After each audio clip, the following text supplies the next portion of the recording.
G'day from sunny Melbourne, and what an amazing day out for this team here, Ferrari, a 1-2, and Carlos Sainz absolutely nailing it with a win just a couple of weeks after appendix surgery. Well, this was Carlos's third win of his career. His last win was in Singapore last year, and that was an epic night out. Today, though, it was stunning. Max Verstappen ended up out on lap 3 with his brakes on fire, and at that point everybody just cheered in the crowd. But before I go too much into the race, I want to go back to Wednesday when I saw Carlos here in the paddock, and he looked very proppy, very ginger moving around, almost hobbling, and he showed a couple of team crew his scar, and then he showed them what he was going to do during the track sessions, that is put some rubber underneath the seatbelt buckle, which I can't tell you whether he did today. If you know, please, in the comments below. Come FP1 and 2, yeah, he did okay, but there was always this doubt of was he going to be well enough to drive. He did FP3, he did quali, but of course quali's, probably 45 minutes of full-on action. It's not a race, but he got through, as you know, second place. But today he started in second, and within 3 laps, he was in front, and the crowd were just well and truly behind him. And there'll be huge celebrations tonight down in Lygon Street here in Melbourne.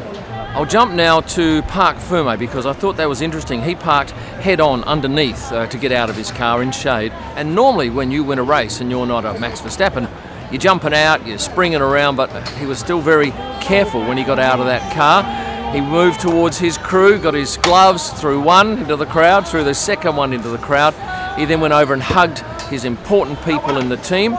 His girlfriend Rebecca Donaldson was in the crowd. I didn't see her earlier on, but she found him afterwards. Zach Brown was quick to congratulate him, as was Adam Norris, Lando's dad.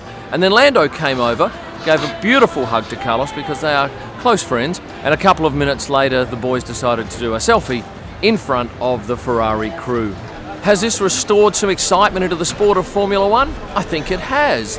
It's given us some hope that somebody other than Max Verstappen will win a race. So what now for the drivers? Well, many of them are heading to Bali, a couple of them heading to Vietnam, to just simply relax because it's on the way to Japan. At the moment, the crew are madly packing stuff up, but there will be some celebration later tonight, I have absolutely no doubt. It's not often Ferrari gets a 1-2, and that's something that definitely should be celebrated. Behind me is the Ferrari hospitality suite, and there are a lot of people out the front here waiting for their 2 drivers to come back and celebrate with them. But that's not the end of their day. They're at the TV media pen. They still have to go up and do the press conference. I'll be up there to have a listen to what they have to say about a truly stunning day. I think the whole F1 world is just amazed that Carlos has managed to overcome all of the pain, which I'm sure there was a little bit of, maybe plenty of, to win his first race since Singapore last year. It was a lovely thing to watch, and the crowd has really lapped it up.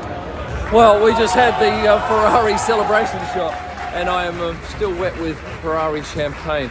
It was quite lovely. We ended up, thanks mate. We ended up, well, they're still going on back there, a bit of showering and excitement.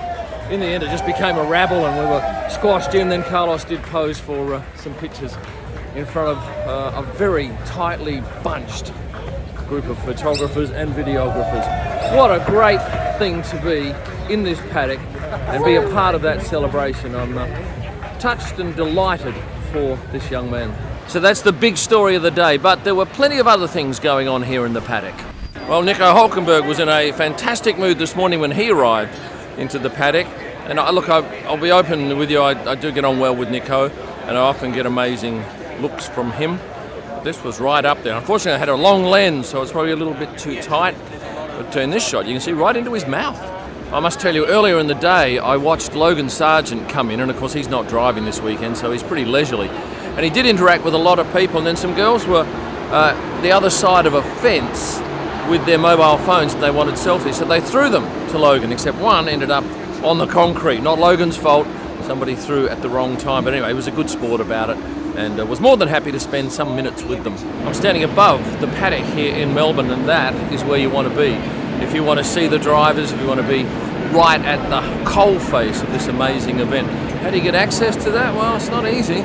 You certainly can't, well, you can actually buy a ticket that gets you 3 days access to it, but it's crazy money. I'm not even sure it's sold for this event. But if you buy Paddock Club tickets here, often you'll get a tour that will allow you to spend, I don't know, 30 minutes, 40 minutes a day or a weekend down in the paddock, but it is really an amazing experience. And as I've said before, this is right up there with the best paddocks in Formula One. Oh, and next year they're doing a whole lot of renovations to the pit building. Now, on the subject of this paddock, it is a very busy paddock, and as you see, it's not terribly wide. So a lot of the drivers, if they want to get from one end to the other, won't walk down here because they probably wouldn't get down here very quickly, because their pace down here would be very slow because everyone wants a selfie or an autograph. So they tend to take the behind route, which is a much quicker route, and it avoids pretty much everybody back there. And what else is back there? A whole lot of catering. Shall we head back and have a look? You'll see these are all the hospitality tents where the teams are cooking up a storm. Over here the Mercedes crew are cooking up a magnificent barbecue with some beautiful burgers. Ferrari have chicken fillets cooking here, just grilled, and I guess that'll probably be for their drivers.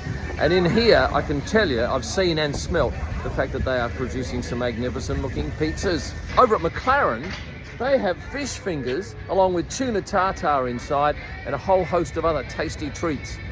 Now the guys here at Alpine have quite a feast. They've got prawns with vegetables, they've got pasta arrabbiata, and also some magnificent focaccia. Next up is Williams. Well, the drivers are getting lamb madras, and then there's another special menu for all the guests and a different menu for the team. Now at the far end of the paddock, and it is the very far end of the paddock, we have Haas cooking up a storm for their crew in the garages. These are glamour sandwiches: roast beef, caramelised onion, camembert and Dijon mustard. My gosh, they eat well here. And the Ferrari crew even made me some lovely pizza or focaccia with onion on it. Right. That was beautiful. I actually told them 10 minutes and I was more like 20, so it's a little bit cold, but that's my fault only. Very light, fluffy dough. The Italians can cook. F1 is all about money and glamour, and today we're having lunch as a guest of Mercedes out here behind the hospitality suite. And have a look here. Isn't that lovely? We've got a little table set for me, and I'm going to try some of their beautiful food, which Balint, the chef from Hungary, is going to cook for me. So the story here at Mercedes is they have Doe & Co do their catering. Now Doe & Co is huge. About 8 years ago, Niki Lauda was in the motorhome and having lunch, and whoever was catering wasn't doing a great job because Niki said, no, not happy, gets onto Doe & Co, which is based in Vienna, and says, right, we want you. And they've had this contract since then. The logistics, though, of cooking for so many people in a different country every couple of weeks is quite remarkable. And I've seen people like Karl-Heinz Hauser from McLaren. He's a Michelin star chef. A couple of days before each event, he will be out at supermarkets picking up food, and then throughout the weekend, he's also there working out what's fresh, what should be served on the menu, and it changes all the time. For a starter, it was fish with a potato tempura. Then we had another starter of octopus with scallop and a magnificent sauce. And then for main course, some beautiful beef with some potatoes and some veggies, and a red wine jus. The steak was stunning. It was cooked to perfection, and the red wine jus was just gold. Now, if I was to order that meal in Las Vegas or Monaco, I'm guessing it's $100+ US. Granted, though, that the view and the surrounds might be a little bit more salubrious, but we do have shade, and I am well sated. What do I give that meal? I'm going to give that 9.1 out of 10. Just a bit more on the Melbourne Walk. Whilst it is hugely popular here, I think the drivers are pretty happy that it's not at every single race. But certainly, every time I've left the paddock, I tend to go out there and just take photos of people with these little Instax cameras and give them the prints. And it's a very pleasurable 25 odd minutes of just interacting with those people, because many of them get up at 5 a.m. and they will spend all day out there. Some of them go and watch the track sessions, but it's a very social scene for those who are really committed. Well, it's been an absolute privilege to be here this weekend to see Carlos Sainz win this race, and you can see all of my social media stuff here. Thanks for watching.